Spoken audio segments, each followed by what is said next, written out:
चलिए, effect of temperature next heading होगा हमारा केमिकल काइनेटिक्स का अगला लेक्चर।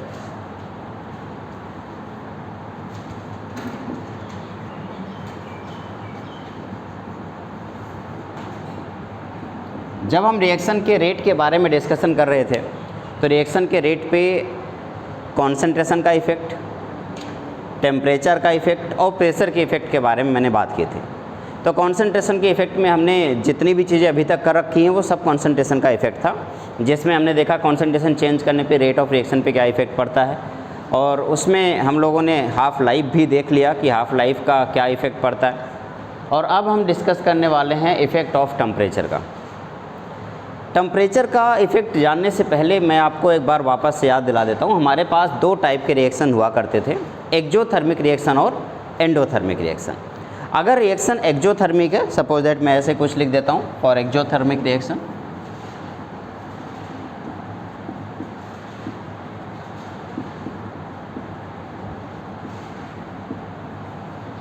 अगर मैं एक्जोथर्मिक रिएक्शन के बारे में बात करूं तो एक्जोथर्मिक रिएक्शन कुछ इस तरीके से लिखा हुआ होता था, जैसे कि मान लीजिए मैंने लिख दिया A2 + B2 gives 2AB + heat. इस टाइप का कोई रिएक्शन होता था तो इसे हम एक्जोथर्मिक रिएक्शन बोलते थे। अगर मैं एक्जोथर्मिक रिएक्शन में टेम्परेचर बढ़ाता था तो रिएक्शन बैकवर्ड डायरेक्शन में मूव कर जाता था। देखो, अगर मैंने इसमें क्या बढ़ाया बेटा, टेम्परेचर बढ़ाया, तो अगर मैं ये रिएक्शन अगर रिवर्सिबल रिएक्शन है तो रिएक्शन बैकवर्ड डायरेक्शन में मूव कर जाता था। ऐसा हम लोगों ने इक्विलिब्रियम में पढ़ा था कि टेम्परेचर बढ़ाते ही रिएक्शन बैकवर्ड डायरेक्शन मूव कर जाएगा।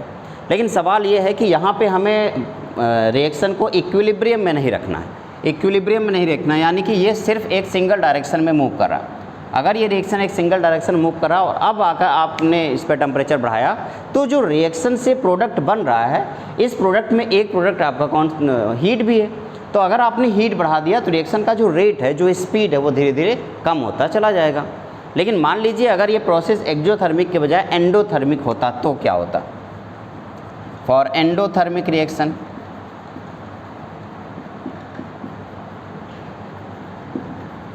एंडोथर्मिक रिएक्शन में कुछ इस तरीके, इसी को पलट सकता हूँ, यानी कि 2AB + heat gives A2 + B2। मैंने उस तरीके से लिख दिया। ये रिएक्शन आपका एंडोथर्मिक रिएक्शन है क्योंकि इसमें हीट की रिक्वायरमेंट हो रही है।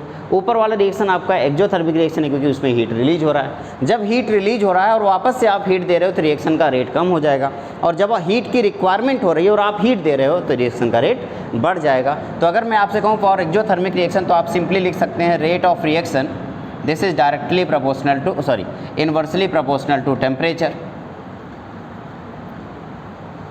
For an exothermic reaction rate of reaction is inversely proportional to temperature. लेकिन अगर यही रिएक्शन एक्जोथर्मिक के बजाय एंडोथर्मिक हो तो डायरेक्टली प्रोपोर्शनल हो जाएगा।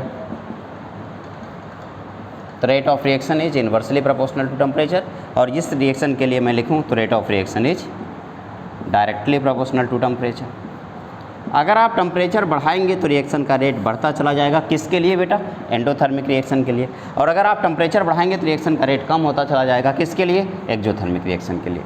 तो अगर आपको ये पता करना है किसी भी रिएक्शन का रेट टेम्परेचर पे कैसे डिपेंड करता है, तो सबसे पहले आपको ये ज़रूर पता होना चाहिए कि रिएक्शन एक्जोथर्मिक है या एंडोथर्मिक। फिर से एक बार देख लें, अगर रिएक्शन एक्जोथर्मिक है दैट मीन्स रिएक्शन के दौरान एनर्जी रिलीज हो रही है, और आप अगर टेम्परेचर बढ़ाएंगे तो रिएक्शन प्रोसीड नहीं होगा, रिएक्शन का रेट स्लो हो जाएगा, यानी कि rate of reaction is inversely proportional to temperature. लेकिन अगर प्रोसेस एंडोथर्मिक है, उस एंडोथर्मिक रिएक्शन में हीट की रिक्वायरमेंट हो रही है, और अगर आप इस टाइम पे टेम्परेचर बढ़ाते हैं तो रिएक्शन का रेट बढ़ता चला जाता है। Rate is directly proportional to temperature.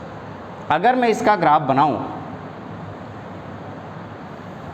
तो इसका जो ग्राफ बनेगा वो रेट वर्सेस टेम्परेचर, ये है रेट और ये है टेम्परेचर।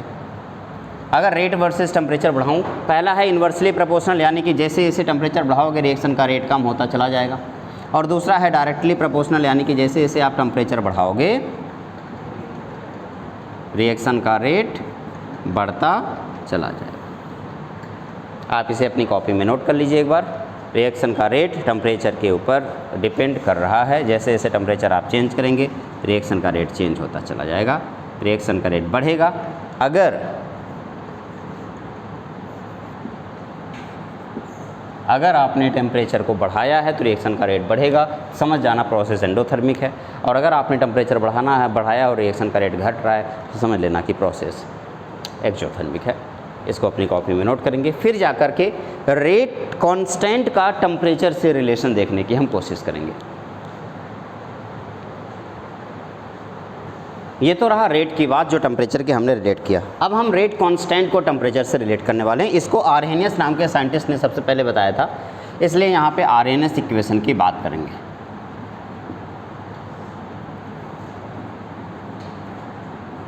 हेडिंग डालेंगे आर्हेनियस इक्वेशन। और नॉर्मली होता क्या है कि कोई भी कांस्टेंट किसी चीज़ पे डिपेंड नहीं करता, लेकिन यहाँ पे हम जिस कांस्टेंट की बात कर रहे हैं वो रेट कांस्टेंट है। और ये रेट कांस्टेंट यानी कि k this is equals to A e to the power minus E A by R T k equal होता है। ये आर्हेनियस का एक इक्वेशन है जिसमें अगर मैं ए की बात करूँ तो आर्हेनियस कांस्टेंट है, K is the rate constant, A Arrhenius constant,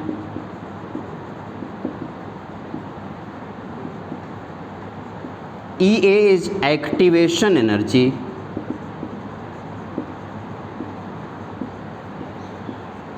are gas constant और T is the temperature in Kelvin. या आप इसे एब्सोल्यूट टेम्परेचर भी बोल सकते हैं, टेम्परेचर इन केल्विन भी बोल सकते हैं, मर्जी आपकी है। ये है आपका आर्हेनियस इक्वेशन। इस आर्हेनियस इक्वेशन में हमें पता करना है कि एक्टिवेशन एनर्जी और रेट या फिर टेम्परेचर का के से क्या रिलेशन, यानी टेम्परेचर अगर हम बढ़ाएंगे तो रेट कांस्टेंट पे क्या इफेक्ट पड़ेगा।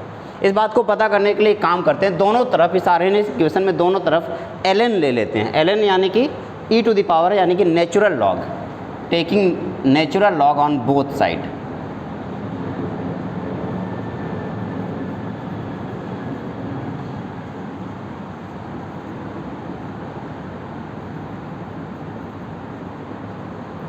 हम इस इक्वेशन नंबर 1 में दोनों तरफ से नेचुरल लॉग लेते हैं, तो इसमें क्या हो जाएगा, l n k this is equals to l n A into e to the power minus E A by R T. ये पूरे का एल एन आएगा। और आप सबको एक फॉर्मूला पता है, एल एन ए इंटू बी क्या होता है बेटा, एल एन ए प्लस एल एन बी। तो मैं यहाँ पे लिख सकता हूँ l n k this is equals to l n A plus l n e to the power minus E A by R T. Finally आपको ये भी पता है l n e to the power something है, तो ये बाहर आ जाएगा, एल एन ई बन जाएगा। तो ये हो गया l n k this is equals to l n A plus, यहाँ पे मैं जैसे लिख देता हूँ पूरा, minus E A by R T l n e की वैल्यू हो गई 1। तो फाइनली आपके पास एक फॉर्मूला पता चला, l n k this is equals to l n A minus E A by R T. या थोड़ा सा अगर मैं इसे मॉडिफाई करूं तो l n k this is equals to minus E A by R into 1 by T plus l n A. इस equation को ज़रा ध्यान से देखो। अगर आप इस इक्वेशन को ध्यान से देखेंगे, ये इक्वेशन नंबर 2 बोल रहा हूँ, तो क्या ये y equals to m x plus c type का दिख रहा है। और अगर मैं इसका ग्राफ बनाऊं, तो मुझे इसका ग्राफ कुछ ऐसा दिखेगा। y एक्सिस से बताओ क्या रखूं बेटा, y एक्सिस बताइए क्या रखूं इनमें से, ln के। अगर मैंने y एक्सिस पे लिख दिया ln के, तो मुझे x एक्सिस पे क्या लिखना चाहिए, 1 बाई टी मुझे रखना चाहिए। x एक्सिस पे मैंने लिख दिया 1 बाई टी। और इसका स्लोप बताओ नेगेटिव है या पॉजिटिव, नेगेटिव। इंटरसेप्ट बताओ कैसा है, पॉजिटिव या नेगेटिव, पॉजिटिव। अगर इंटरसेप्ट पॉजिटिव है यानी कि ग्राफ शुरुआत कहाँ से होगा, ऊपर से या नीचे से, ऊपर से ग्राफ कहीं यहाँ से शुरू होगा। अब सवाल है कि हमें पॉइंट तो मिल गया कि ग्राफ शुरू कहाँ से होगा, अब एक बात और पता करना है कि ये नीचे की तरफ जाएगा या ऊपर की तरफ जाएगा। इस बात को पता करने के लिए हमें स्लोप देखना है। स्लोप बताओ कैसा है, नेगेटिव, यानी कि ग्राफ किस तरफ जाएगा, नीचे की तरफ जा रहा होगा। ये इसका स्लोप हो गया। तो आप मुझे बताइए स्लोप इसका कितना है। तो आप जैसे मैंने आपसे पूछा स्लोप क्या है, तो आपने लिख दिया minus E A by R इसका स्लोप। इंटरसेप्ट बेटा यहाँ से लेकर के यहाँ तक ये आपका इंटरसेप्ट है, इसे बोलेंगे एल एन ए। कुछ इस तरीके से हमने एक ग्राफ बना दिया। लेकिन कभी कभी क्या होता है कि हम एल एन के बजाय लॉग ले लेते हैं। क्या लेंगे, लॉग।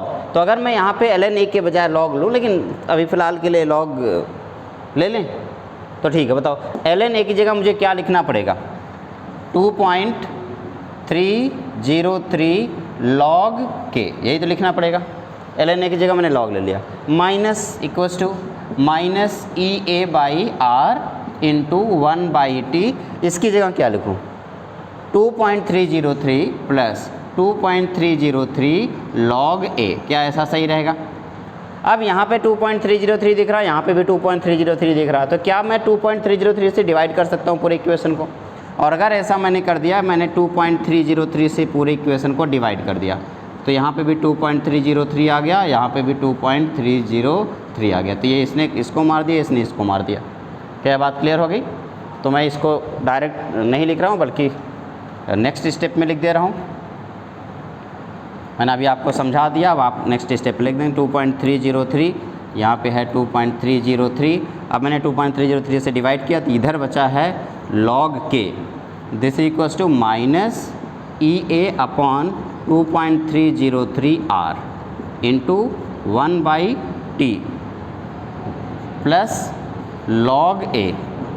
अब ये इक्वेशन जो आपको दिख रहा है, इस इक्वेशन में मुझे बताइए same as it is graph बनेगा, बशर्ते एक्स एक्सिस पे इस बार क्या होने वाला है? लॉग के, और इंटरसेप्ट क्या होने वाला है? लॉग a, और स्लोप आपको पता चल गया माइनस EA/2.303 इंटू r। इसका ग्राफ फटाक से बना लीजिए। मैंने लिखा एक्स एक्सिस पे लिख दिया लॉग के, सॉरी वाई एक्सिस पे लिख दिया लॉग के, एक्स एक्सिस पे लिख दिया लॉग a। इंटरसेप्ट अभी भी आपका नेगेटिव पॉजिटिव है, लॉग a, सॉरी यहाँ पे मुझे क्या लिखना चाहिए था? 1/t लिखना चाहिए था। यहाँ पे ये हो गया log a, और स्लोप इसका नेगेटिव हो गया, तो मैंने स्लोप लिख दिया माइनस EA/2.303r। एक बार इसको अपनी कॉपी में पूरा नोट करें।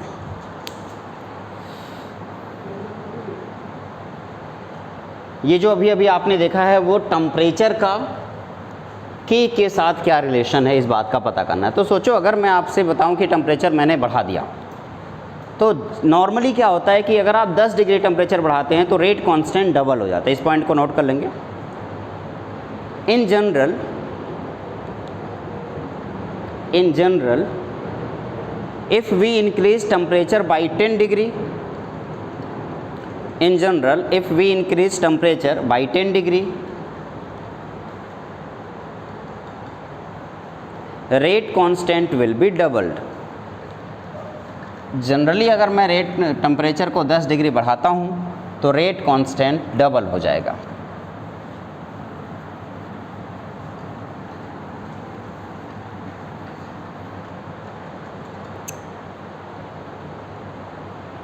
तो इस इक्वेशन का जो अपडेट वर्जन है, जो कि अभी अभी मैंने आपको बता दिया, ये इक्वेशन आपका RNS इक्वेशन, इसी का लॉगरिथमिक वर्ड अगर आप इक्वेशन लिखेंगे तो लॉग के this is equals to minus EA/2.303r 1/t plus log a।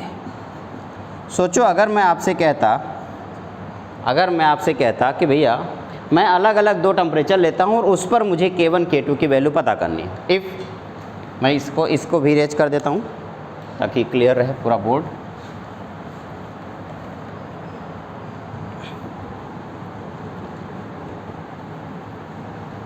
अगर मान लीजिए आपका एक टेम्परेचर है T1, if at temperature T1 rate constant की वैल्यू K1 है, और टेम्परेचर T2 पर रेट कांस्टेंट की वैल्यू क्या है बेटा? K2 है।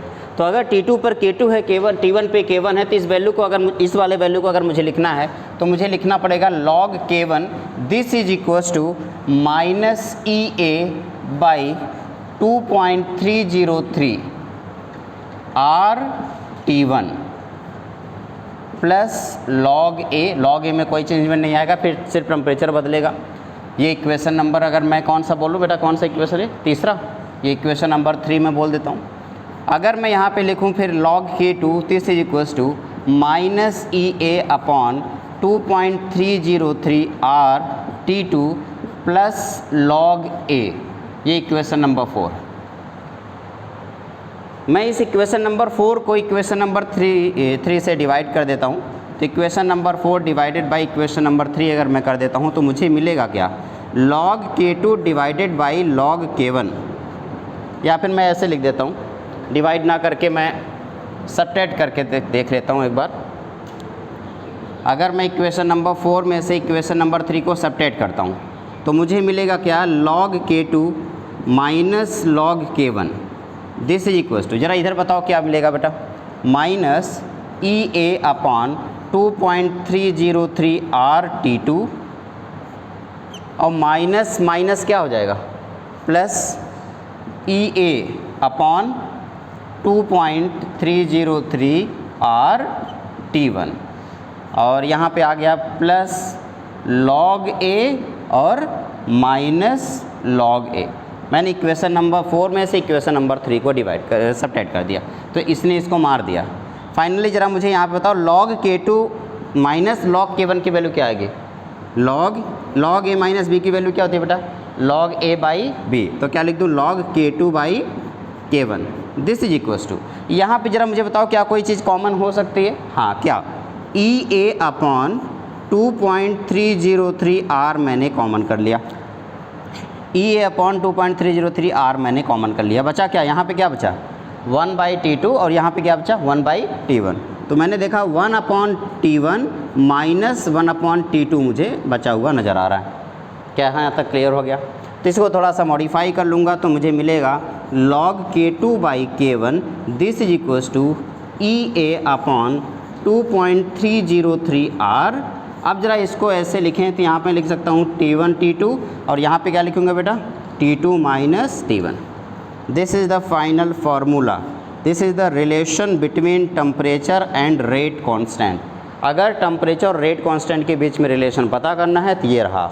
इसको अगर मान लो कभी कोई एक क्वेश्चन मिल गया जिसमें किसी भी रिएक्शन का एक पर्टिकुलर टेम्परेचर पे उसका रेट कांस्टेंट दिया है, किसी दूसरे टेम्परेचर पे उसका रेट कांस्टेंट पूछ रहा है और एक्टिवेशन एनर्जी दी हुई है, तो इस वाले फॉर्मूले का यूज करके हम लोग आंसर निकालेंगे। क्या कोई दिक्कत आ रही है? नहीं, गुड। तो इसको अपनी कॉपी में जल्दी से नोट करेंगे।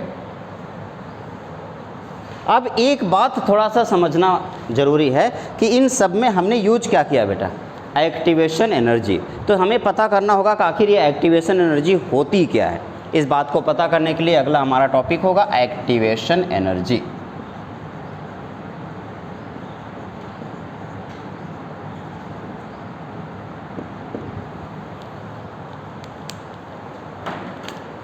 इसको पहले नोट करेंगे, फिर एक्टिवेशन एनर्जी के बारे में हम डिस्कशन करते हैं।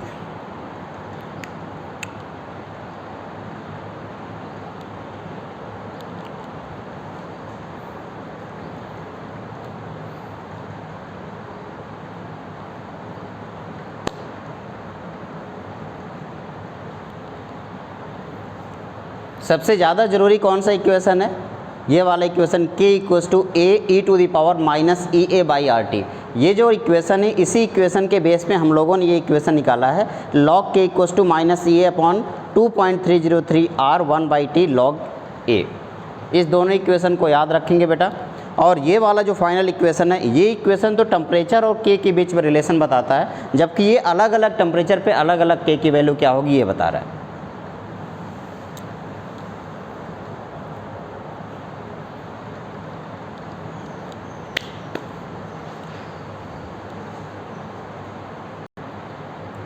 चलिए अब स्टार्ट करते हैं एक्टिवेशन एनर्जी। देखते हैं एक्टिवेशन एनर्जी क्या होती है।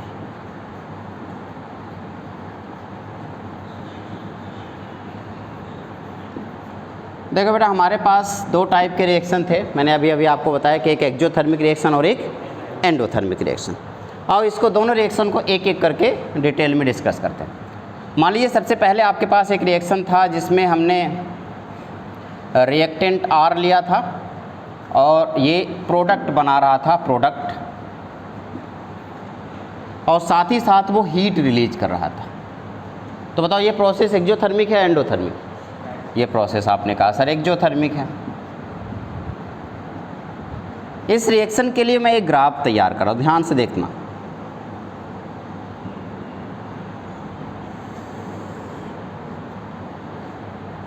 इस रिएक्शन के लिए मैं एक ग्राफ तैयार कर रहा हूँ। इसमें ये रहा रिएक्टेंट की एनर्जी, यहाँ पे मैं R लिख देता हूँ, रिएक्टेंट की एनर्जी, ये रहा एनर्जी, और इधर कोई रिएक्शन कोऑर्डिनेट है, ये कुछ भी हो सकता है।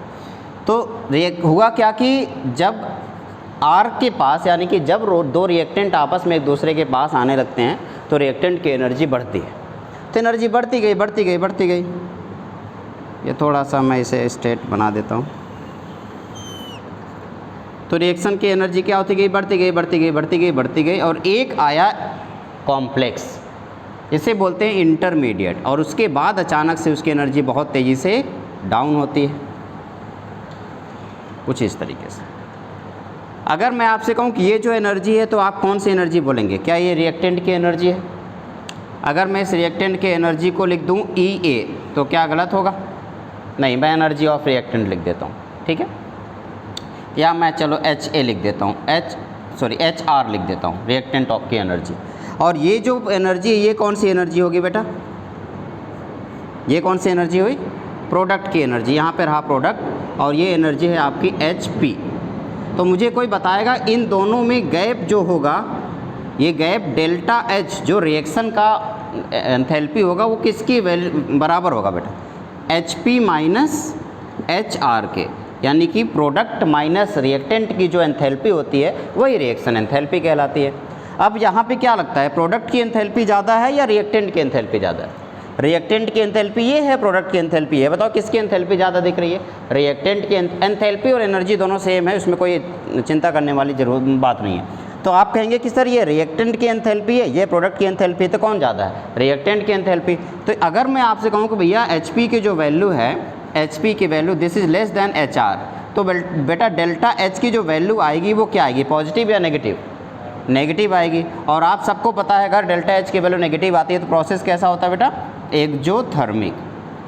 तो ये एक एक्जोथर्मिक के लिए मैंने एक रिएक्शन तैयार कर दिया पूरा। उस रिएक्शन में यहाँ से यहाँ तक की जो एनर्जी है रिएक्शन की एनर्जी, रिएक्टेंट की एनर्जी है, यहाँ से यहाँ तक की जो एनर्जी है प्रोडक्ट की एनर्जी है। इन दोनों की एनर्जी के बीच की जो एनर्जी है वो रिएक्शन एंथैल्पी कहलाते हैं। लेकिन अगर मैं आपसे कहूँ कि ये जो पोर्शन है इसे बोलते हैं एक्टिवेटेड कॉम्प्लेक्स,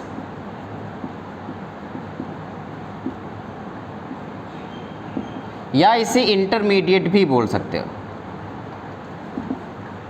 तो कई बुक में इसे इंटरमीडिएट लिखा नज़र आएगा, कई बुक में रिएक्टेंट कॉम्प्लेक्स लिखा नज़र आएगा। तो एक्टिवेटेड कॉम्प्लेक्स जो है यहाँ से लेकर के, ध्यान से देखना बेटा, ये एक्टिवेटेड कॉम्प्लेक्स है। अगर मैं यहाँ से लेकर के मैं इसको बाहर लिख देता हूँ, यहाँ पे ध्यान से देखना, ये 0 लेवल से लेकर के यहाँ तक जाता हूँ। तो अगर मैं यहाँ से लेकर के यहाँ तक की ये पूरी एनर्जी देखूँ, यानी कि ग्राउंड से लेकर के एक्टिवेटेड कॉम्प्लेक्स तक की एनर्जी देखूं, तो ये एनर्जी आपकी थ्रेशोल्ड एनर्जी कहलाती है। तो आपकी ये हो जाएगी थ्रेशोल्ड एनर्जी। लेकिन अगर मैं यहाँ से इस रिएक्टेंट की जितनी एनर्जी है, इस रिएक्टेंट से लेकर के इस एक्टिवेटेड कॉम्प्लेक्स तक की एनर्जी को देखूं, तो ये जो एनर्जी है उसे एक्टिवेशन एनर्जी बोलते हैं। ध्यान से देखना कितनी टाइप की एनर्जी मैं इस पूरे रिएक्शन में यूज कर चुका हूँ। ये जो पूरी एनर्जी ये कौन सी एनर्जी है? Threshold energy. ये जो एनर्जी ये कौन सी एनर्जी है? Activation energy. यहाँ से लेके यहाँ तक की एनर्जी किसकी हो गई? रिएक्टेंट की एनर्जी। यहाँ से लेके यहाँ तक की एनर्जी कौन होगी? प्रोडक्ट की एनर्जी। और यहाँ से लेके यहाँ तक की एनर्जी कौन सी हो गई? रिएक्शन एंथैल्पी हो गई। इतनी सारी एनर्जीज मैंने आपको बता दी। अब आप मुझे बताइए कि अगर मैं आपसे पूछूं कि भैया एक्टिवेशन एनर्जी क्या होती है, तो आप यही बोलोगे ना कि वो एनर्जी जो रिएक्टेंट को और रिक्वायर्ड है किसके लिए? एक्टिवेशन कॉम्प्लेक्स तक पहुंचने के लिए। उसी एनर्जी को मैं एक्टिवेशन एनर्जी बोलता हूं। लेकिन अगर आपसे पूछा जाए एक्टिवेशन एनर्जी है तो भैया थ्रेशोल्ड एनर्जी क्या होती है? थ्रेशोल्ड एनर्जी पूरी एनर्जी, एक्टिवेटेड कॉम्प्लेक्स तक की जो पूरी एनर्जी होती है, यानी कि एक्टिवेटेड कॉम्प्लेक्स की जो एनर्जी होती है उसे थ्रेशोल्ड एनर्जी बोलते हैं। लेकिन रिएक्टेंट को जितने एनर्जी की रिक्वायरमेंट होती है उस एक्टिवेटेड कॉम्प्लेक्स तक पहुंचने के लिए, उसी एनर्जी को एक्टिवेशन एनर्जी बोलते हैं। इस बात को ऐसे समझ लो कि मान लीजिए मैं मार्केट गया शर्ट खरीदने, तो शर्ट की कीमत 2000 रुपये है और मेरे जेब में 1500 रुपये है।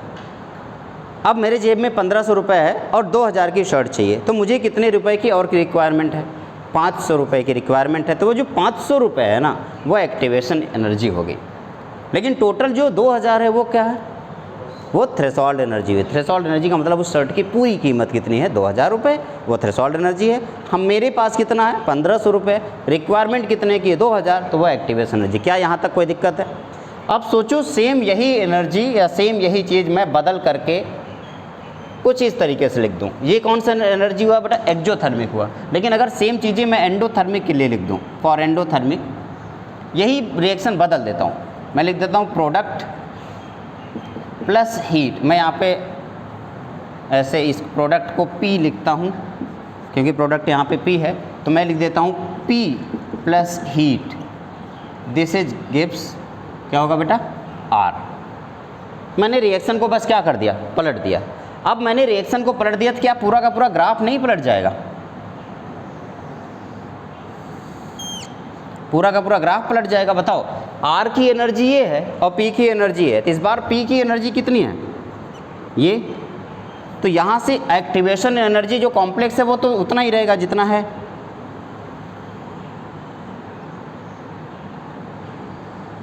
ये देखो क्या ग्राफ पलट गया, एग्जैक्टली पलटा या नहीं? आपने कहा सर ये वाली जो एनर्जी दिख रही है ये एनर्जी है HP, ये जो एनर्जी दिख रही है ये एनर्जी है H। अब यहाँ पे हमने उल्टा कर दिया।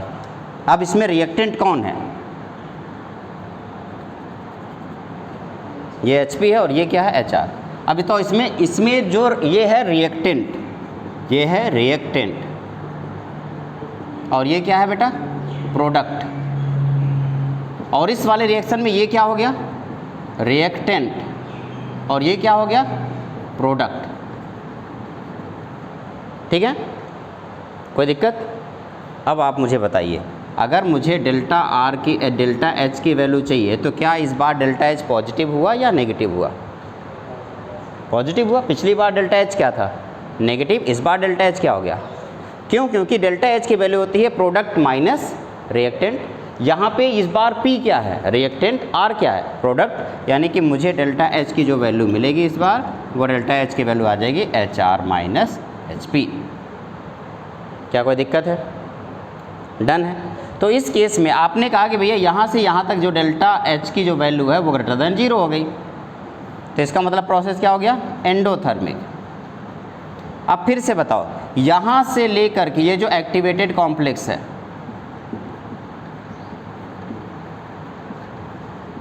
ये जो एक्टिवेटेड कॉम्प्लेक्स है, यहाँ से लेके यहाँ तक की ये एनर्जी कौन सी एनर्जी हुई बेटा?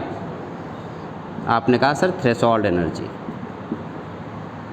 ओके, अब मुझे बताइए यहाँ से लेके यहाँ तक अब एक्टिवेशन एनर्जी कौन है? क्या ये? नहीं, कहाँ से कहाँ तक है? यहाँ से लेकर के यहाँ तक, ये पूरा एक्टिवेशन एनर्जी हो गया।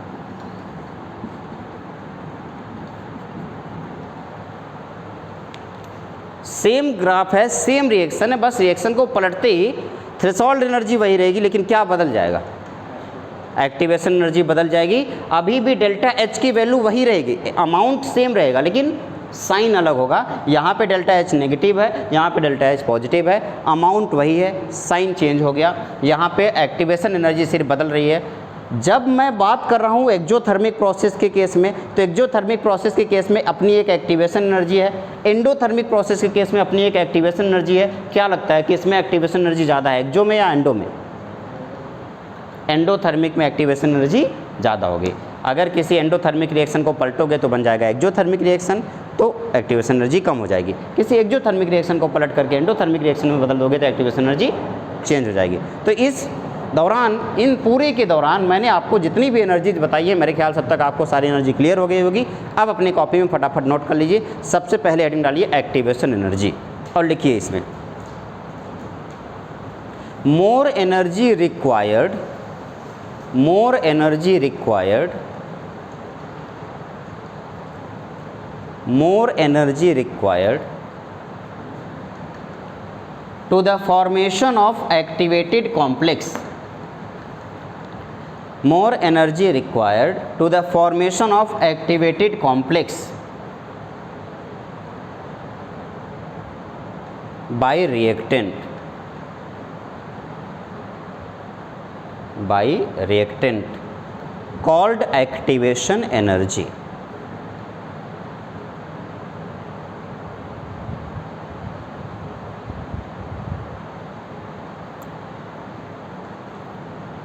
डन। अब फिर से बताना, आप थ्रेशोल्ड एनर्जी का डेफिनेशन क्या लिखोगे? लिखो थ्रेशोल्ड एनर्जी की डेफिनेशन बताओ। थ्रेशोल्ड एनर्जी की डेफिनेशन क्या होगी बेटा? Total energy required, total energy required, उसमें मोर एनर्जी रिक्वायर्ड है, यहाँ पे total energy, total energy required for the formation of activated complex, for the formation of activated complex,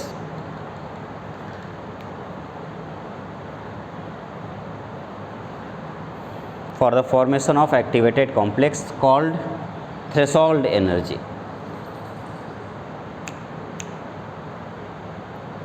अब आप मुझे बताइए एक्टिवेशन एनर्जी, थ्रेशोल्ड एनर्जी और एनर्जी ऑफ रिएक्टेंट में क्या रिलेशन होगा? फटाक से बता दीजिए, क्या लिखोगे बेटा?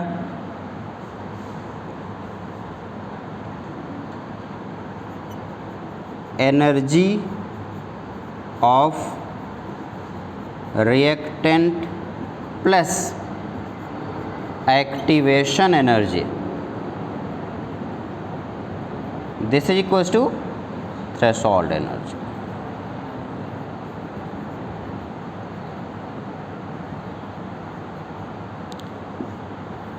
रिएक्टेंट के पास कितनी एनर्जी है और कितने एक्टिवेशन एनर्जी की ज़रूरत है, ये दोनों आपस में ऐड करोगे तो आपको मिल जाएगा थ्रेशोल्ड एनर्जी। क्या कोई दिक्कत है? अब आप ये ग्राफ दोनों बना लीजिए। फिर से मैं एक बार बता दूं, जेई का फेवरेट क्वेश्चन है ये। अगर मैं किसी भी एक्जोथर्मिक प्रोसेस को रिवर्स कर दूं तो किस में चेंजमेंट आएगा? क्या एनर्जी ऑफ रिएक्टेंट में चेंज आएगा, एनर्जी ऑफ प्रोडक्ट में चेंज आएगा, या एनर्जी ऑफ वो यहाँ पे रिएक्टेंट प्रोडक्ट बदल जाएगा? भले मान लो जो प्रोडक्ट वो रिएक्टेंट बन जाएगा, जो रिएक्टेंट वो प्रोडक्ट बन जाएगा, उसका अमाउंट में कोई चेंजमेंट नहीं आएगा, लेकिन चेंजमेंट किस में आएगा? एक्टिवेशन एनर्जी में चेंजमेंट आएगा। एक्जोथर्मिक में एक्टिवेशन एनर्जी कम होती है और एंडोथर्मिक में एक्टिवेशन एनर्जी ज़्यादा होती है। आप यहाँ पर लिख सकते हैं activation energy for exothermic reaction is less than activation energy for endothermic reaction। इस बात को ध्यान देना कि वो रिएक्शन सेम होना चाहिए, बस हमने उसको पलटा है। ऐसा नहीं कि दो अलग अलग रिएक्शन को आप कंपेयर करें, ये बिल्कुल मत करना। एक ही रिएक्शन को मैंने पलट दिया है तो उसके केस में एक्जोथर्मिक रिएक्शन की एंथैल्पी कम होगी, एंडोथर्मिक की ज़्यादा होगी।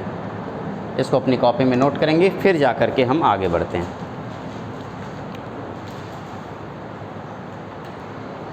इन दोनों रिएक्शन को देखने के बाद, दोनों ग्राफ को देखने के बाद आपके दिमाग में एक बात तो आता है, प्रोडक्ट बनाने के लिए किसी भी रिएक्टेंट की जो एनर्जी होनी चाहिए, जिस एनर्जी के साथ वो एक दूसरे से कोलाइड करते हैं, यानी कि कोलिजन जो एनर्जी होनी चाहिए, यानी कि काइनेटिक एनर्जी जो होना चाहिए, वो काइनेटिक एनर्जी इतनी होनी चाहिए कि कोलिजन होने के बाद उनकी एनर्जी थ्रेशोल्ड एनर्जी से ज़्यादा या उसके बराबर हो जाए।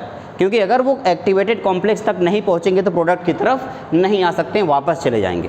तो अगर मान लो किसी भी, ऐसे करो कि तुम बाइक लेके जा रहे हो और यहीं पे तुमने ब्रेक मार दिया, अब यहाँ तक तुम पहुँच ही नहीं पाए, तो क्या वापस नहीं चले जाओगे?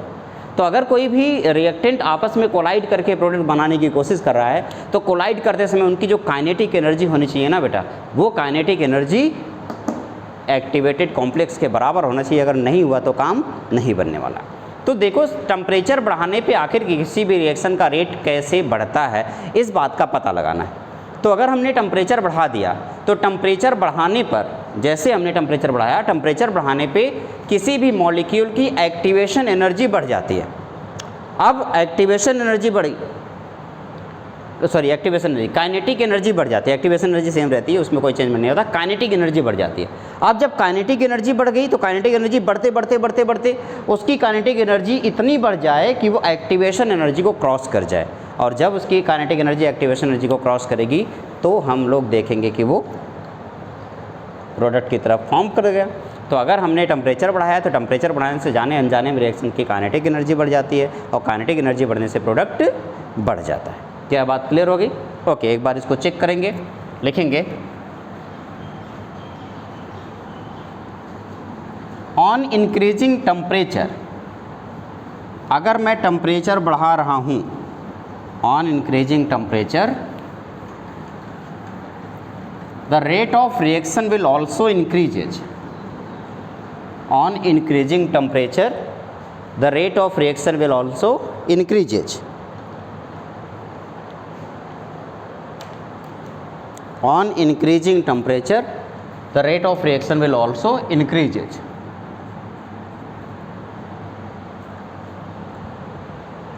ठीक है, अब सवाल है कि क्यों, आइए इस बात को समझते हैं। इस बात को समझने के लिए आपको मोस्ट प्रोबेबल काइनेटिक एनर्जी की ज़रूरत पड़ेगी। पहले हम मोस्ट प्रोबेबल काइनेटिक एनर्जी की बात कर लेते हैं। तो हेडिंग डालेंगे most probable kinetic energy.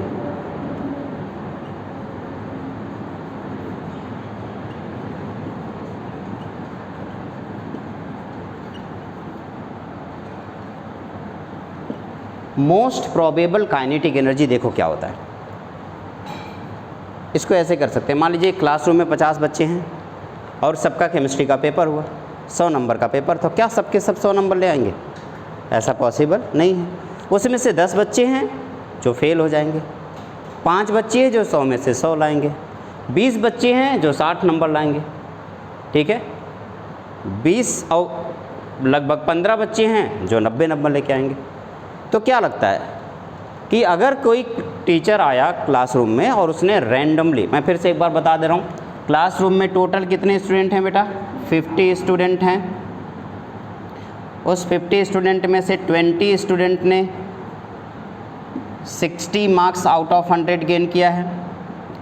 5 student ऐसे हैं जो 10 मार्क्स आउट ऑफ 100 गेन किए यानी कि फेल हैं। 10 स्टूडेंट ऐसे हैं जो 90 आउट ऑफ 100 गेन किए हैं। बचे कितने भी? 15 स्टूडेंट बच गए। 15 स्टूडेंट ऐसे हैं जो 80 मार्क्स गेन किए आउट ऑफ 100।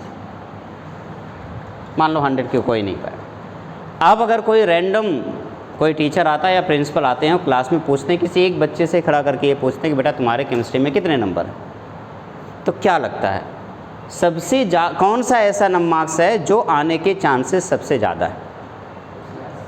60। क्यों? क्योंकि कितने स्टूडेंट हैं 60 में? 20 स्टूडेंट। तो सबसे ज़्यादा चांसेस किस मार्क्स के आने के हैं? 60।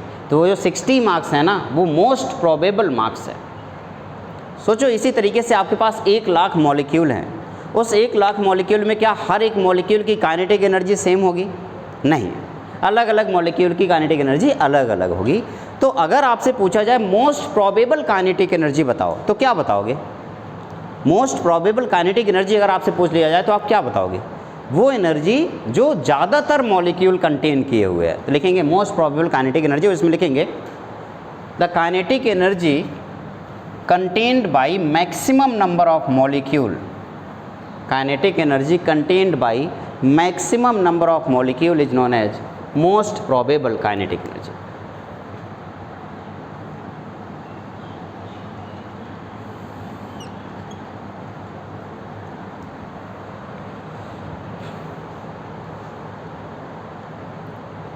Kinetic energy contained by maximum number of molecule is known as most probable kinetic energy. अब इसको इधर लिख देता हूँ, मैं लिख देता हूँ इधर एनर्जी, काइनेटिक एनर्जी लिख देता हूँ, और इस तरफ मैं लिख देता हूँ फ्रैक्शन ऑफ मॉलिक्यूल।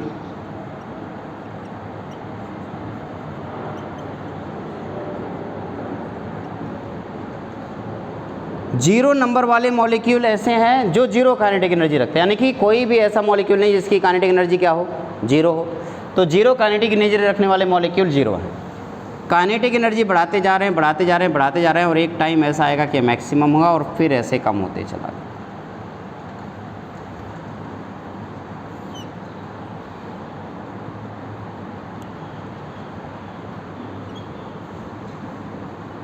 ये देखो, तो क्या अगर आपसे पूछा जाए, मैं यहाँ पे दो डेटा लिख रहा हूँ, ध्यान से देखना, ये है आपका x और एक डेटा मैंने इस एक्सिस पे लिया, ये है आपका y, और आपसे पूछा जाए कि मोस्ट प्रोबेबल काइनेटिक एनर्जी बताओ क्या है, x है या y?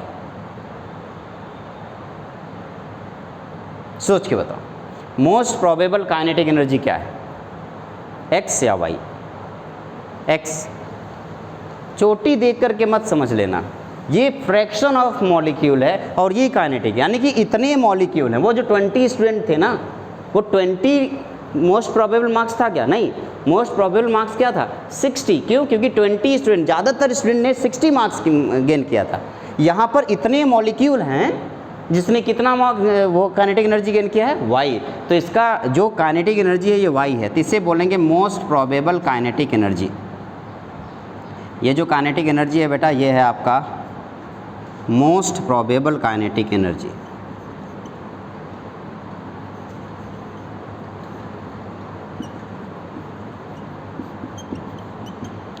ओके, और ये जो x है ये फ्रैक्शन ऑफ मॉलिक्यूल है। अगर मैं आपसे कहूँ कि मेरे पास एक और पॉइंट है, ये जो पॉइंट है, ये तो मोस्ट प्रोबेबल काइनेटिक एनर्जी का हुआ। ये जो पॉइंट है, अगर मैं इसको बोलूँ कि ये एक्टिवेशन एनर्जी है, ये पॉइंट जो एनर्जी है वो एक्टिवेशन एनर्जी है, तो अगर मैं आपसे कहूँ इतने कौन से ऐसे मॉलिक्यूल है जिनकी एनर्जी एक्टिवेशन एनर्जी से ज़्यादा है, तो आप कहेंगे कि एक काम करो, एक लाइन ऐसे ड्रॉ कर दो। मैंने एक लाइन ड्रॉ कर दिया। तो ये जो आपको मॉलिक्यूल्स दिख रहे हैं बेटा, ये वो मॉलिक्यूल्स हैं जिनकी एनर्जी एक्टिवेशन एनर्जी से ज़्यादा है। ये है fraction of molecule having kinetic energy is greater than activation energy. ये वैसे ग्रेटर देन और इक्वल्स टू एक्टिवेशन एनर्जी, ये वो मॉलिक्यूल का फ्रैक्शन है जिनकी काइनेटिक एनर्जी एक्टिवेशन एनर्जी से ज़्यादा या उसके बराबर है। अब आप मुझे बताइए कितने ऐसे मॉलिक्यूल होंगे जो प्रोडक्ट बनाएंगे, जो जिनकी काइनेटिक एनर्जी एक्टिवेशन एनर्जी से कम होगी वो बना पाएंगे प्रोडक्ट, या जिनकी काइनेटिक एनर्जी एक्टिवेशन एनर्जी से ज़्यादा होगी वो बना पाएंगे? जिनकी ज़्यादा होगी वही बना पाएंगे। तो ये वो फ्रैक्शन है जो प्रोडक्ट बना रहे हैं, ये वो मॉलिक्यूल है जो प्रोडक्ट बना रहे हैं। इसके ऊपर पहले वाले जितने भी मॉलिक्यूल हैं वो प्रोडक्ट नहीं बना पा रहे हैं। तो यही है वो मॉलिक्यूल जो प्रोडक्ट बनाएंगे। जब आप टेम्परेचर बढ़ाते हो तो क्या होता है, इस बात को समझ लेंगे। अभी फ़िलहाल इस वाली जो वैल्यू है, इस वैल्यू को कैलकुलेट करना है, तो इसकी वैल्यू कैलकुलेट बड़े आराम से हो जाएगी, e⁻⁻⁻r। ये जो पूरा पोर्शन है, ये अगर आपको पूछ लिया जाए, मान लो अगर आपसे कहीं पूछ लिया जाए कि आप मुझे ये बताओ कि अगर हमें नंबर ऑफ मॉलिक्यूल्स निकालने, ऐसे मॉलिक्यूल जिनकी energy kinetic energy activation energy के बराबर या उससे ज़्यादा है, यानी कि वो मॉलिक्यूल बताओ जो प्रोडक्ट बना रहे हैं, तो आपको जाने अनजाने मुझसे क्या पूछ रहा है, क्या निकालने के लिए पूछ रहा है? e⁻⁻ पूछ रहा है। या आप ये निकाल लो, आपको पता चल जाएगा कि वो कितने ऐसे मॉलिक्यूल हैं जिनकी काइनेटिक एनर्जी एक्टिवेशन एनर्जी से ज़्यादा है, या जो मॉलिक्यूल प्रोडक्ट बना रहे हैं। बस इतनी सी बात। क्या है बात क्लियर हो गई? कोई दिक्कत तो नहीं? गुड। अब अगर मैंने मान लो टेम्परेचर बढ़ा दिया, ध्यान से देखते जाओ। अब अगर मैंने टेम्परेचर बढ़ा दिया, तो जैसे मैंने टेम्परेचर बढ़ाया, मैं पहला वाला ग्राफ बना दे रहा हूँ, ये पुराना वाला ग्राफ है, और ये मैंने टेम्परेचर बढ़ाया।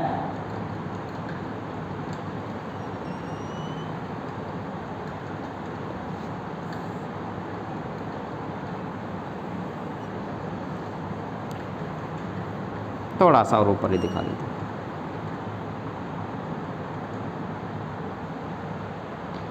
ये जो आपका टेम्परेचर दिख रहा है, ये T टेम्परेचर पे है।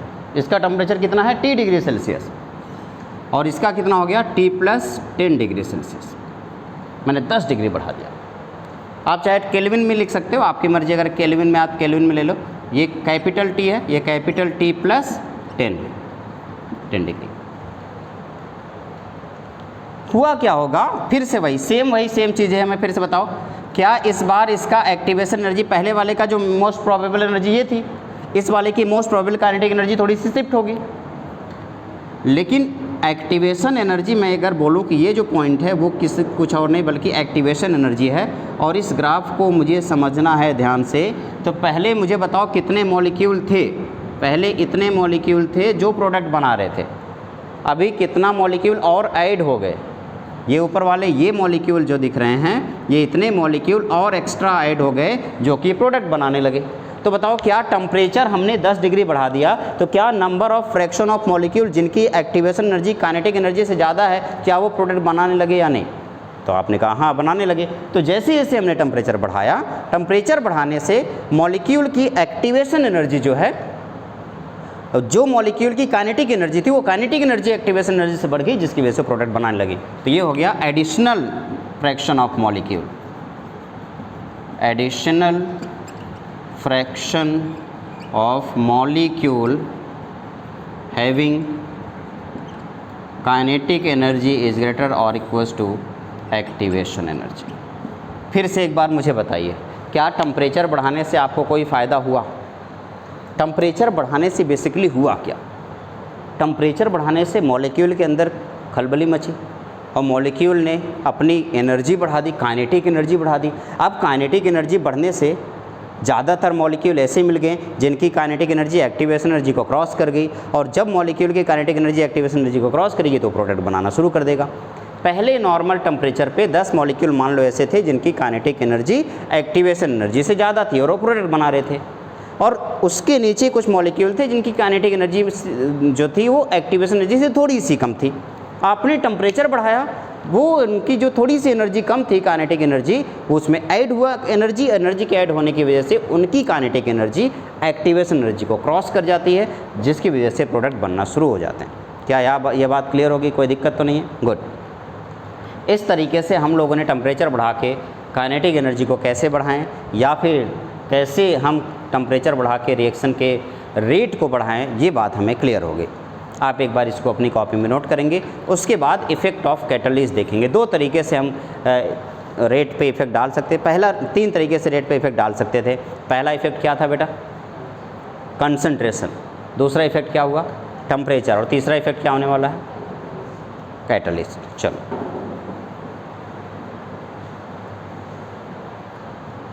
इफ़ेक्ट ऑफ कैटलिस्ट हेडिंग डालेंगे।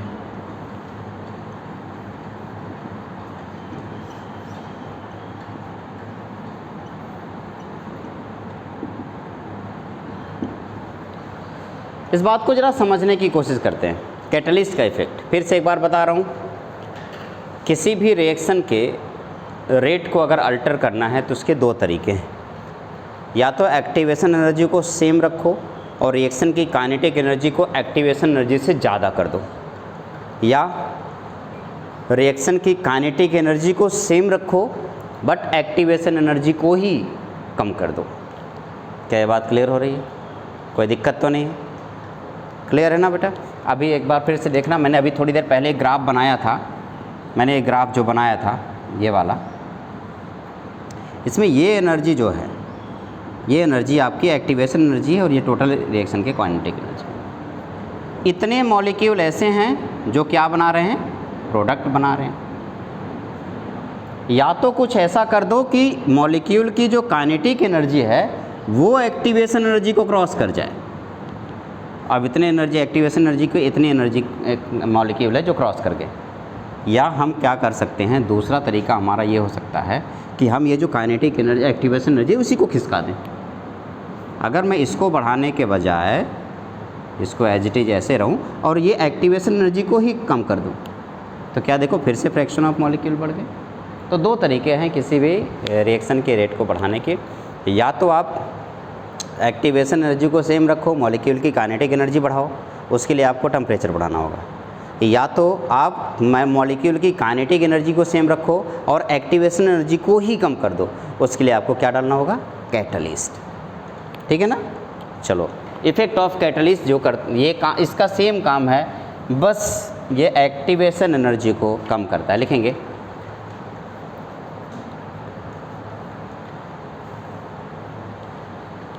catalyst can alter rate of reaction by altering activation energy.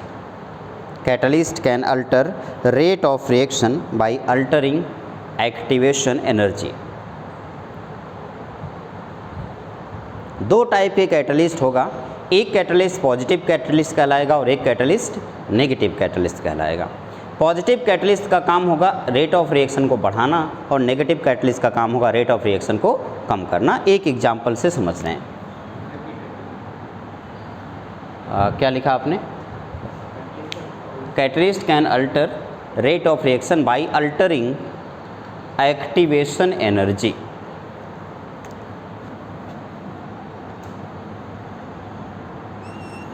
एक बार वापस से मैं सेम ग्राफ बना रहा हूं।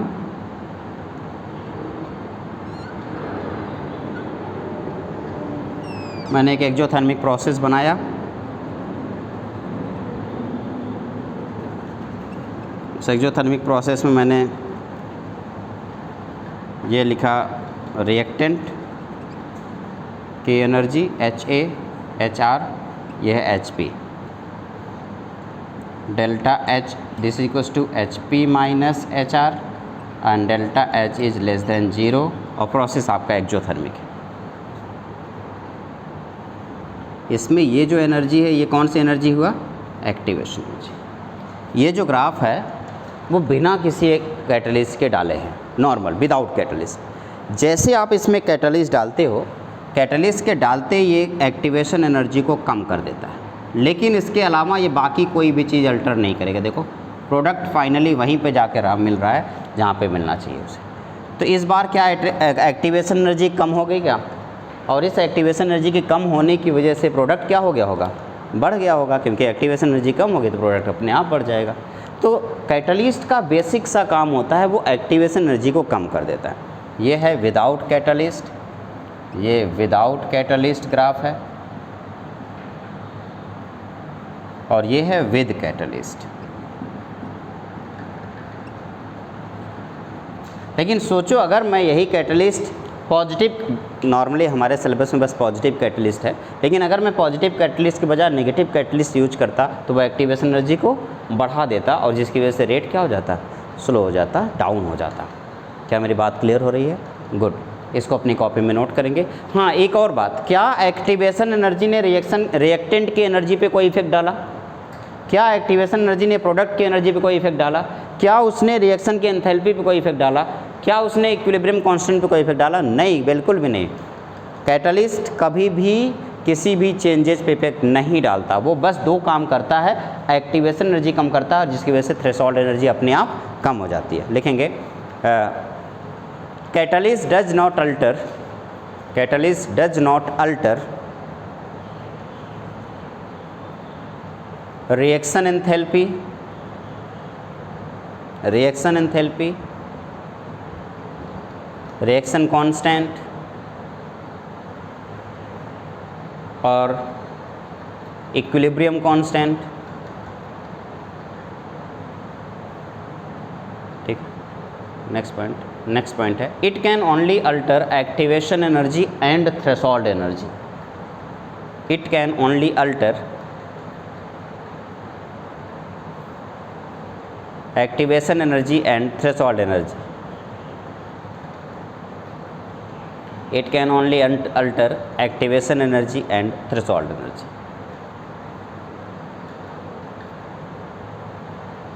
ठीक है, अब एक्टिवेशन एनर्जी कम या ज़्यादा होगा जिसकी वजह से रिएक्शन का रेट बढ़ सकता है। ठीक है ना, अगर एक्टिवेशन एनर्जी कम हो गया तो रिएक्शन का रेट बढ़ जाएगा, अगर एक्टिवेशन एनर्जी ज़्यादा हो गया तो रिएक्शन का रेट कम हो जाएगा। क्या बात क्लियर हो गई? कोई दिक्कत तो नहीं है ना? गुड। अब इस पूरे चैप्टर का सबसे लास्ट टॉपिक जिसको आप लिखेंगे और वो है आपका कोलिजन थियरी। हेड डालेंगे कोलिजन थियरी।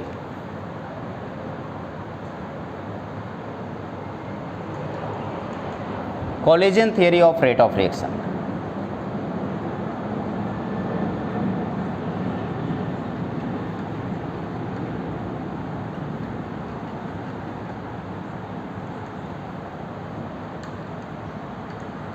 मेरे ख्याल से अब तक इफेक्ट ऑफ कैटलिस्ट आपने समझ लिया होगा, इफेक्ट ऑफ टेम्परेचर आपने समझ लिया। एक बार फिर से मैं आपको बताऊंगा, किसी भी रिएक्शन के रेट को अगर अल्टर करना है या बढ़ाना है तो दो काम कर दो।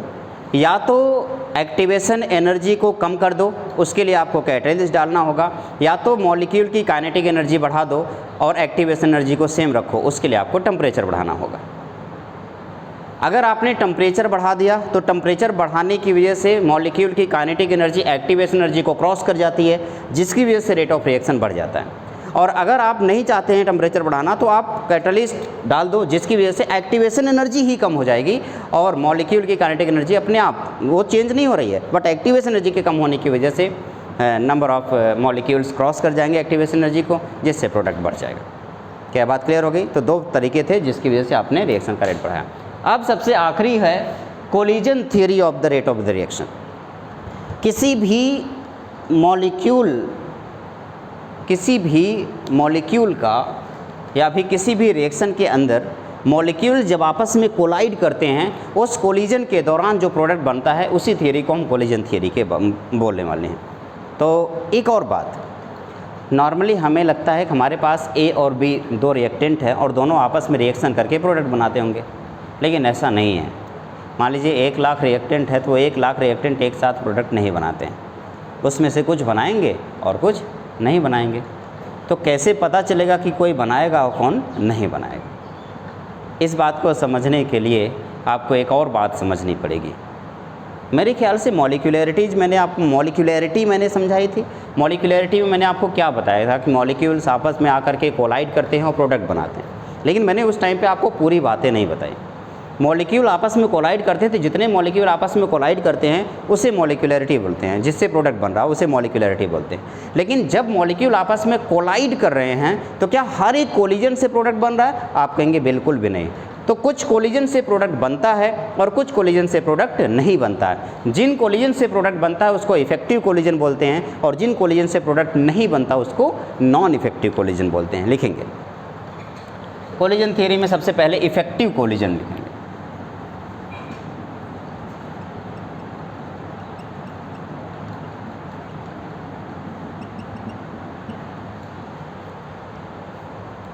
मुझे जब मैं इफेक्टिव कोलिजन पढ़ाता हूँ मुझे अपने स्कूल वाले दिन याद आ जाते हैं। मैंने आप लोगों को शायद इसकी कहानी सुनाई थी, नहीं सुनाई थी? कोलिजन थ्योरी को या फिर इफेक्टिव कोलिजन को, हम लोग हिंदी मीडियम के थे, यूपी बोर्ड के थे, तो इफेक्टिव कोलिजन को हिंदी में बोलते हैं प्रभावी टक्कर। तो स्कूल में एक बार ऐसा हुआ कि हाफ ईयरली एग्ज़ाम हुआ और सर ने पूछा था प्रभावी टक्कर का परिभाषा बताओ, यानी कि द डेफिनेशन ऑफ प्रभावी टक्कर, इफेक्टिव कोलिजन। तो सारे बच्चों ने अपना अपना डेफिनेशन लिखा था, जिसने जो रट के गया था उसने लिख दिया था। सरकारी स्कूल के स्टूडेंट थे हम लोग, तो जितना आता था उतना लिख देते थे और बाकी ट्यूशन तो उस टाइम पे होता नहीं था कि ट्यूशन पढ़ रहे हैं और बहुत अच्छे से लिखेंगे। तो हमारे जो सर थे उनका नाम था, याद नहीं आ रहा नाम, चिंतामणि शायद नाम था उनका। तो सर ने क्या किया कि वो आए, उन्होंने कॉपी, आप लोगों के यहाँ पता नहीं क्यों कॉपी दिखाई नहीं जाती, हमारे यहाँ जब कॉपी पेपर होता था तो पेपर में हर एक गलतियाँ बच्चों को दिखाई जाती थी। वो टीचर सर्कल करता था और बच्चों को गलतियाँ बताता था, बेटा यहाँ पे तुमने गलती की, और पीटता था। वहाँ समझाया नहीं जाता था, हर एक गलती पे पीटा जाता था।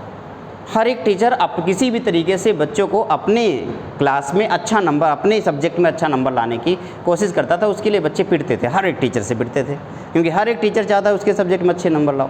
अब ऐसा तो हो नहीं सकता कि आपका सारा सब्जेक्ट बहुत अच्छा हो, ये तो पॉसिबल नहीं है। जैसे मेरा मैथ अच्छा था, केमिस्ट्री वीक थी, आज मैं केमिस्ट्री का टीचर हूँ। तो उस टाइम पे क्या हुआ कि सर कॉपी लेके आए और उन्होंने कहा कि रोहित वर्मा आया है क्या? उन्होंने पूरे क्लास में घुसते ही सबसे पहले ये पूछा, रोहित वर्मा आया क्या? अब जब कॉपी का बंडल आता है ना साथ में, टीचर आगे आगे जा रहा है, पीछे पीछे दो स्टूडेंट कॉपी का बंडल लेके आ रहे हैं। 200 बच्चे एक क्लास में बैठते थे, तो 200 कॉपी एक साथ जब आ रही होती तो पीछे पीछे लड़के उठे होते थे, बॉडीगार्ड की तरह बंडल लेके चल रहे हैं नोटबुक का, वो जो सीट थी। तो सर आए क्लास में, सर आपके क्लास में आके बैठे, उन्होंने सबसे पहले पूछा, रोहित वर्मा है क्या? तो वर्मा जी को, मेरे बगल में ही बैठे थे रोहित, तो रोहित उठा नहीं, इसलिए कि सर पीटेंगे उसे। अब 200 बच्चों की क्लास है तो हर एक टीचर को हर एक बच्चे का शकल और चेहरा नाम याद नहीं रहता। तो सर ने कुछ नहीं बोला, सर ने कहा कि एक काम करते हैं, सबसे पहले इस पूरी क्लास में सबसे बढ़िया डेफिनेशन लिखा है रोहित वर्मा ने। तो रोहित ने सबसे बढ़िया डेफिनेशन लिखी, उसके लिए एक बार ज़ोरदार तालियां हो जाए, जब वो आएगा तो आप लोग बता देना। तो रोहित जो मेरे बगल में बैठा था उसे ऐसा फील हुआ कि भाई सच में मैंने बहुत अच्छा डेफिनेशन लिखा है, और इसलिए वो हाथ खड़ा के सर रोहित वर्मा या रोहित शर्मा क्या बोल रहे हैं आप? तो मतलब तो सर ने बोला रोहित वर्मा, कह रहे सर मैं हूँ, कह आ जाओ बेटा। अब चूँकि तालियां बज चुकी थी उनके नाम से, तो वर्मा जी एकदम पूरा सीना चौड़ा करे, एकदम जैसे बीच में गैप नहीं है ऐसे आ रहे हैं और इधर उधर देखते हुए आ रहे हैं पूरा। तो सर आए और सर ने रोहित वर्मा को अपनी कॉपी दी, बेटा एक काम करो, तुमने जो डेफिनेशन लिखी सबको सुना दो, ये लोग इन लोगों को डेफिनेशन लिखना ही नहीं आता। तो वर्मा जी ने क्या किया, कॉपी पलटी और पलट करके डेफिनेशन, कौन सा डेफिनेशन पढ़ना है सर? प्रभावी टक्कर की। तो प्रभावी टक्कर की डेफिनेशन जैसे हेडिंग डाला गया प्रभावी टक्कर, और अब पढ़ना शुरू किए। तो पहले धीरे धीरे मन में पढ़ रहे थे, उसके बाद कह रहे हैं सर सॉरी सर। सर ने कहा नहीं नहीं पढ़ो, तुम पढ़ क्यों नहीं रहे हो? उन्होंने कहा सॉरी सर सॉरी सर। तो ऐसे जो अलमारी नहीं है, ऐसी अलमारी अलग से रखी जाती थी, इसमें डंडे होते थे। तो सर ने अलमारी खोली और डंडा बस चेक कर रहे थे कौन सा वाला डंडा लेके आऊँ इसे पीटने के लिए। तो अब वर्मा जी कह रहे हैं कि सॉरी सर मुझसे गलती हो गई सर, सॉरी सर। नहीं नहीं बेटा पढ़ो पढ़ो पढ़ो पढ़ो, बाकियों को पता चलना चाहिए ना कैसे डेफिनेशन लिखा जाता है। अब वर्मा जी बेचारे परेशान। अब वो डंडा लेके आए, एक डंडा थी उसको ऐसे चेक किया सर ने, ऐसे ऐसे करके लच रहा है या नहीं, लचीला डंडा था, और उसके बाद उसी से मारा पीछे एक ताड़ से। कहाँ मारते थे पता ही नहीं चलता था। कहे बेटा जब तक तू पढ़ेगा नहीं तब तक मैं मारता रहूँगा। पहले एक डंडा मारा, दूसरा जैसे मारने लगे वो वर्मा जी शुरू हो गए एकदम। जब हाईवे रोड पे एक तरफ से ट्रक आ रहा होता है, दूसरी तरफ से साइकिल आ रही होती है, और दोनों के बीच में टक्कर होता है, साइकिल को कुछ नहीं होता है, ट्रक चूर चूर हो जाता है, इस टक्कर को प्रभावी टक्कर बोलते हैं। और सर ने पीटना शुरू किया भाई साहब। अरे कहाँ लिखाया गया था ये, और खूब पीटा। और अब हम लोगों की हालत देखो, कभी कभी क्या होता है क्लास में सिचुएशन ऐसी हो जाती है तो मन करता है हंसूं, लेकिन डर की वजह से हंसी भी नहीं निकलती और कंट्रोल भी नहीं होती। सामने दोस्त पीट रहा है, इस वजह से हंसी आ रही है, लेकिन सर गुस्से में है, इस वजह से कंट्रोल करना पड़ रहा है कहीं हमें भी ना पीट दे। वो सिचुएशन बहुत ज़बरदस्त सिचुएशन होती थी। और सर ने पहले खूब पीटा, और पीटने के बाद सबसे पहले पूछा तुम यादव तो हो नहीं, तुम मुलायम सिंह यादव की साइकिल का ऐड क्यों कर रहे हो? मुलायम सिंह यादव का नाम सुना? यूपी में एक पार्टी है समाजवादी पार्टी, उसके चुनाव चिन्ह है साइकिल। तो उन्होंने कहा तुम साइकिल का ऐड क्यों कर रहे हो? मतलब कैसी साइकिल है भाई, ट्रक से टकराने के बाद साइकिल को कुछ नहीं होता, ट्रक चूर चूर हो जाता। अरे कुछ साइकिल के बारे में लिखते तो मैं एक बार बोल भी देता। ये कौन सी डेफिनेशन है? आज तक वो डेफिनेशन प्रभावी टक्कर की मैं भूला नहीं हूँ। सोचो, मैं उम्मीद करूँगा कि आप लोग ऐसे डेफिनेशन नहीं लिखेंगे, प्रभावी टक्कर की वही डेफिनेशन लिखेंगे जो भी मैं लिखाने वाला हूँ, यानी कि इफेक्टिव कोलिजन। हेडिंग डालेंगे इफेक्टिव कोलिजन, लिखेंगे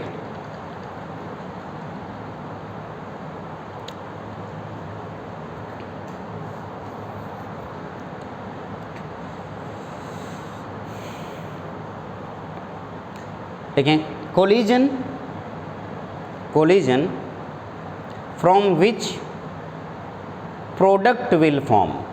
ऐसा कोलिजन जिससे प्रोडक्ट बने, collision from which product will form, called effective collision.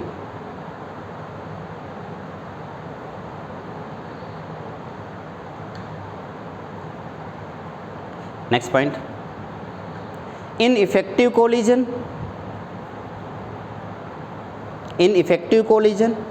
Kinetic energy of molecule must be equal or greater than, the kinetic energy of molecule must be equal or greater than threshold energy. Kinetic energy of molecule must be equal or greater than threshold energy. ठीक है। अब सिर्फ इस बात से effective collision नहीं हुआ कि एनर्जी काइनेटिक एनर्जी से ज़्यादा हो। जैसे मैं कह रहा हूँ कि मुझे ताली बजाना है, तो मैंने ऐसे कर दिया तो आवाज़ नहीं आई, लेकिन मैं चाहूँ तो थोड़ा सा और एनर्जी लगा करके ऐसे बजाऊँ। तो अब बताओ, आपको दो चीज़ों को तोड़ना है, तो तोड़ने के लिए मुझे एक मिनिमम एनर्जी चाहिए होगी ना। मैं धीरे से मारूं तो टूट जाएगा क्या? नहीं, मुझे तोड़ने के लिए एक प्रॉपर एनर्जी चाहिए। इतना एनर्जी होनी चाहिए जो थ्रेशोल्ड एनर्जी से ज़्यादा हो या उसके बराबर हो, तभी जाके वो टूटेगा। ये पहली बात। लेकिन दूसरी बात ये है कि अगर उसको तोड़ना है, या फिर मान लो ऐसे मैं बताऊं कि ये मार्कर है मेरे पास और इस मार्कर में ये कैप है और इस मार्कर को बंद करना पूरी तरह से, तो मैं आपसे कहूं कि मैंने इसको ऐसे लगा दिया, क्या बंद हो गया? नहीं बंद हुआ। क्यों नहीं बंद हुआ? क्योंकि मैंने प्रॉपर उतनी एनर्जी इसको नहीं दी जितनी की रिक्वायरमेंट थी, तो इसलिए नहीं बंद हुआ। तो मैंने क्या किया, प्रॉपर उसको एनर्जी दे दी, अब बंद हो गया। अब देखो बंद हो गया। तो मुझे एक मिनिमम एनर्जी देनी पड़ी इससे, जिससे वो बंद हो सके। ये तो पहली बात हो गई। दूसरी बात, इसका ओरिएंटेशन सही होना चाहिए। अब मैं कहूँ कि मैं इसको ऐसे बंद कर रहा हूँ, मैं एनर्जी प्रॉपर दे रहा हूँ, लेकिन इसको अलग ओरिएंटेशन पे बंद कर रहा हूँ, क्या ये बंद होगा? मैं इसको ऐसे बंद करूँ तो मार्कर ख़राब हो जाएगा, लेकिन ये बंद नहीं होगा। तो बंद होने के लिए एक और चीज़ जो बहुत ज़्यादा ज़रूरी है, वो क्या है? ओरिएंटेशन। प्रॉपर ओरिएंटेशन होना चाहिए ताकि वो बंद हो जाए। तो दो बातें मैटर करती है। पहला कौन सा? एनर्जी, और दूसरी कौन सी? ओरिएंटेशन। तो मैंने एनर्जी तो लिखवा दी, और दूसरी क्या बची हुई है? ओरिएंटेशन। नेक्स्ट पॉइंट लिखेंगे, molecule must collide in proper orientation. Molecule must collide in proper orientation. अब ओरिएंटेशन के टाइम पे एक फैक्टर आता है जिसे हम लोग बोलते हैं स्टेरिक फैक्टर। जैसे आप लोगों को SN1 SN2 रिएक्शन पढ़ाया गया था, याद है थोड़ा बहुत ऑर्गेनिक केमिस्ट्री में?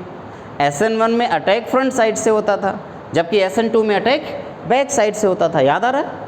तो अटैक फ्रंट बैक साइड से क्यों होता था? क्योंकि बैक साइड में स्टेरिक हिंड्रेंस कम होता था और फ्रंट साइड में स्टेरिक हिंड्रेंस ज़्यादा होता था, इसलिए अटैक बैक साइड से होता था। कभी कभी अटैक ऊपर से होता है, कभी कभी अटैक नीचे से होता है, कभी राइट साइड से अटैक होता है, कभी लेफ्ट साइड से अटैक होता है, कभी फ्रंट साइड से अटैक होता है, कभी बैक साइड से अटैक होता है। तो हर बार जब ऑर्गेनिक केमिस्ट्री आपको पढ़ाई जाती है तो आपको ये बताया जाता है कि अटैक किस तरफ से होगी। मैंने एक एरो से अटैक हर बार दिखाता था, याद आ रहा है? तो वो एरो से अटैक हर बार डायरेक्शन क्यों दिखाया जाता था? ताकि पता चले कि प्रॉपर ओरिएंटेशन किधर है, किधर से अटैक करना पड़ेगा। हर एक तरफ से अटैक करने पे प्रोडक्ट नहीं बनने वाला, ओरिएंटेशन प्रॉपर होना चाहिए। जैसे मान लो ये मुझे इसको इस तरीके से पकड़ बनानी है, ऐसे, तो दो चीज़ें हैं। अगर मैं ओरिएंटेशन को ऐसे करूँ तो एनर्जी कितनी भी हो लेकिन ये नहीं बनेगा, ऐसे कर दूं नहीं होगा। लेकिन जब प्रॉपर ओरिएंटेशन के साथ ये दोनों एक दूसरे के साथ मिलेंगे तब जाकर के प्रॉपर पकड़ बनेगा। ये देखो, तो ये ओरिएंटेशन बहुत ज़्यादा ज़रूरी है। तो दो बातें यहाँ पे मैटर करती हैं। पहली कौन सी बेटा? एनर्जी, और दूसरी कौन सी हुई? ओरिएंटेशन। एक मिनिमम एनर्जी इलेक्ट्रॉन एटम को चाहिए होगी ताकि वो कोलाइड करने के बाद प्रोडक्ट बना सकते हो। वो मिनिमम एनर्जी क्या होनी चाहिए? Threshold energy. और जल्दी बताओ कि प्रॉपर ओरिएंटेशन में कौन सा फैक्टर काम करने वाला है? Steric factor. स्टेरिक फैक्टर का मतलब हमें पता होना चाहिए किधर से रिपल्सन ज़्यादा होगा, किधर से आसानी से अटैक हो पाए। क्या बात क्लियर हो गई? इन दोनों बातों को लेकर के अगर मैं रेट लिखने की कोशिश करूँगा तो जो रेट आएगा, rate this equals to P into Z into e to the power minus EA/RT, where e to the power minus EA/RT ये क्या है बेटा बताओ? ये फ्रैक्शन ऑफ मॉलिक्यूल है जिसकी एनर्जी, काइनेटिक एनर्जी जिसकी थ्रेशोल्ड एनर्जी या एक्टिवेशन एनर्जी से ज़्यादा है, जो प्रोडक्ट बना रहा है। क्या मेरी बात क्लियर हो गई? ये वो मॉलिक्यूल का फ्रैक्शन है जिनकी काइनेटिक एनर्जी थ्रेशोल्ड एनर्जी से ज़्यादा है या एक्टिवेशन एनर्जी से ज़्यादा है, ऐसे बोल सकते हो। उसके पास पहले से मॉलिक्यूल है, पहले से कुछ एनर्जी है मॉलिक्यूल के पास, किसी ने और मॉलिक्यूल एनर्जी दे दी, बढ़ा दी, तो उसकी जो एनर्जी काइनेटिक एनर्जी उन्हें मिल गई, एक्टिवेशन एनर्जी उन्हें मिल गई, जिसकी उसकी काइनेटिक एनर्जी मॉलिक्यूल की एनर्जी प्लस एक्टिवेशन एनर्जी यानी कि थ्रेशोल्ड एनर्जी के बराबर पहुंच गई, और इस तरीके से वो प्रोडक्ट बनाने लगेंगे। इसमें जो P है बेटा ये है आपका स्टेरिक फैक्टर, जो Z है वो Z है आपका फ्रीक्वेंसी, कोलिजन फ्रीक्वेंसी।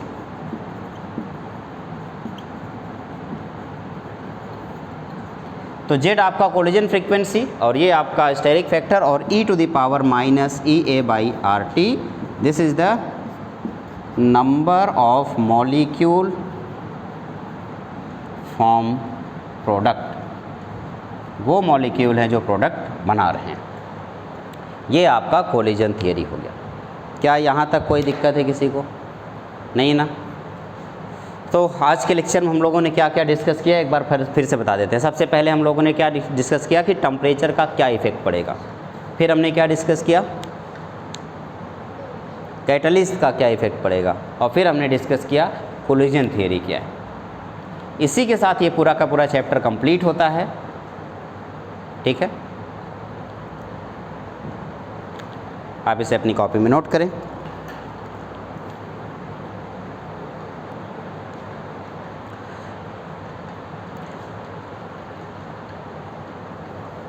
वैसे नीट वाले बच्चों के लिए एक खुशखबरी ये है कि सुप्रीम कोर्ट ने मान लिया है कि अब उन बच्चों के जिनकी ग्रेस मार्क है, यानी कि 1563 जो स्टूडेंट हैं, वो 1563 स्टूडेंट का एग्ज़ाम फिर से कराया जाएगा और वो एग्ज़ाम होगा आपका 23 जून को, उसका रिज़ल्ट आएगा 30 जून को और इसके बाद 6 जुलाई से काउंसलिंग स्टार्ट हो जाएगी। तो वो बच्चे जो बहुत ज़्यादा परेशान हो रहे थे इसके लिए, उन्हें अब परेशान होने की ज़रूरत नहीं है।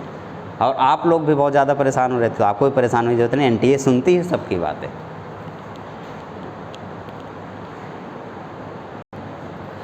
तो फिर ठीक है, आज का ये लेक्चर यहीं पे ख़त्म करते हैं, आज की क्लास, और साथ ही साथ ये चैप्टर हमने यहाँ पे ख़त्म कर दिया। नेक्स्ट क्लास में हम लोग डिस्कस करेंगे DNA ब्लॉक। DNA ब्लॉक छोटा सा चैप्टर है, एक क्लास में आपको हम 4 घंटे की क्लास में हम लोग उसे डिस्कस कर लेंगे, कंप्लीट हो जाएगा। और उसके बाद हम लोग स्टार्ट करेंगे कोऑर्डिनेशन कंपाउंड। ठीक है ना? ओके, फिर मिलते हैं, बाय बाय।